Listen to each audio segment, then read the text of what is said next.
Good morning. Until the mid-90s, International Boulevard in Oakland was known as East 14th Street.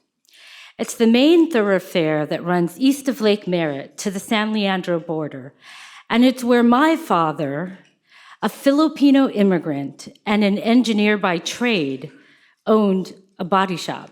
He could have used Upwardly Global. He was one of many Asian, Black, and Latino sole proprietors on East 14th at the time. They were all good friends, real craftsmen, and the first recyclers, skilled in welding, upholstery, and rebuilding engines from junkyard parts. When I was 3, my mom died, and my father raised me and my brothers on his own. The fact that he had a small business meant that he had flexibility. He was self-sustaining in so many ways. But it wasn't unusual for customers to have to pay late. Sometimes they even paid with food stamps. Do you remember the paper food stamps? They would partially pay their bills with that. And what is true today, even back then, is that he lacked the access to the kinds of capital to grow his company, to turn a bigger profit, and to be able to take care of us even better. Today, when I design programs at the Unity Council, everything I do is informed by the experiences of my father and all of his cronies. Like the Business Assistance Center, where in the wake of COVID, over 250 small businesses received financial and operations support.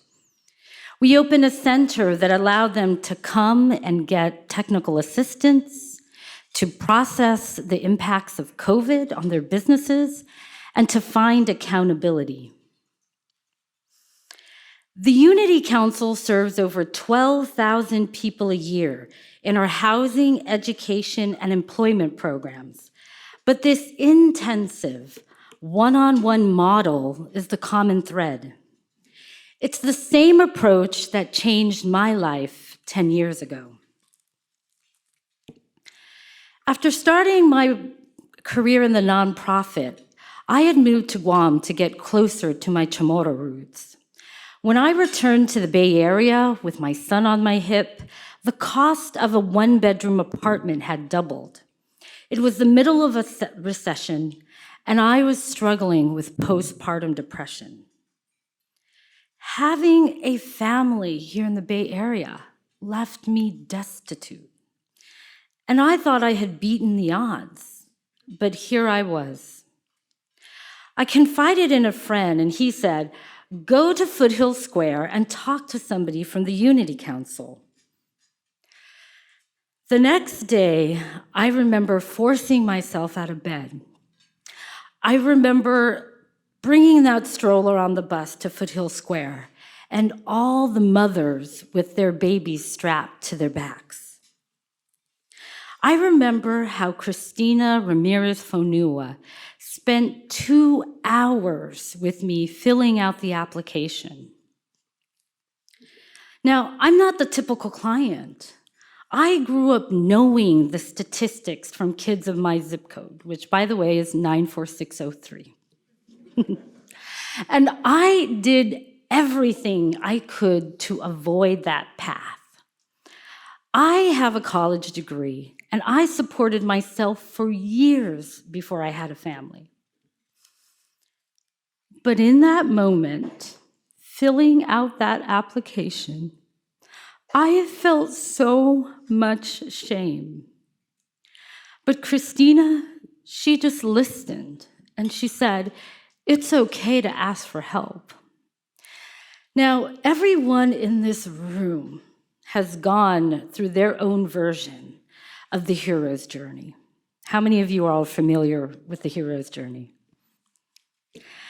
And Christina, in my hero's journey, was that supernatural aid. She was that gift from God, that person who shifted the trajectory of my life for the better.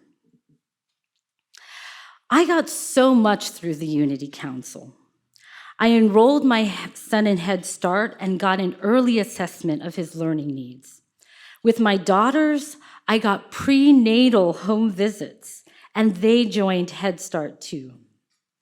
The Unity Council connected me to a 24-hour parent crisis hotline, a community of other moms, and Brilliant Baby, Mayor Libby Schaaf's college savings program.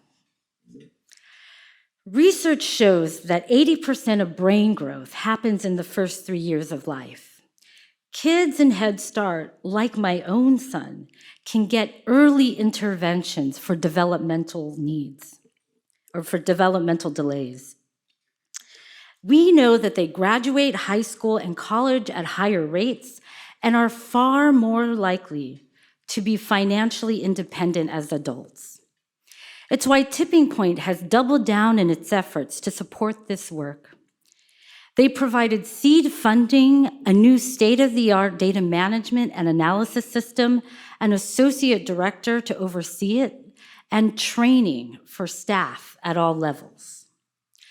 Tipping Point's investment means continuous quality improvement across all of our programs. It means we can be even more targeted in our support for children and families.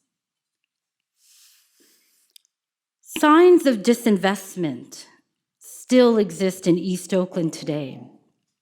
From illegal dumping to failing schools to encampments and bad infrastructure. But when I look around my community, there is overwhelming evidence that things are shifting in the other direction. It looks like excellent education at the earliest age and impeccable care for our elders. It looks like development without displacement and teaching for liberation. It looks like legacies of entrepreneurship, from my father to me, to the business owners I work with, to my kids' snack shack at the Indigenous Red Market.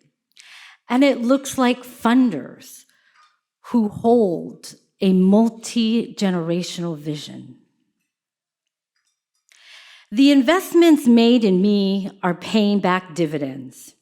Today, the department I lead at the Unity Council generates over $2.6 million in annual value. And I, along with my team, steward that right back to the community. A decade ago, I didn't know if I was going to survive, let alone thrive in the city of Oakland. But today, I'm a homeowner. A homeowner in the city of Oakland, of all places. I'm building wealth. My kids have access to every opportunity this region has to offer. The cycle of poverty ends with me. It's thanks to the Unity Council, and it's thanks to all of you. Muchas gracias, maraming salamat, and saina maase. May the ancestors bless you.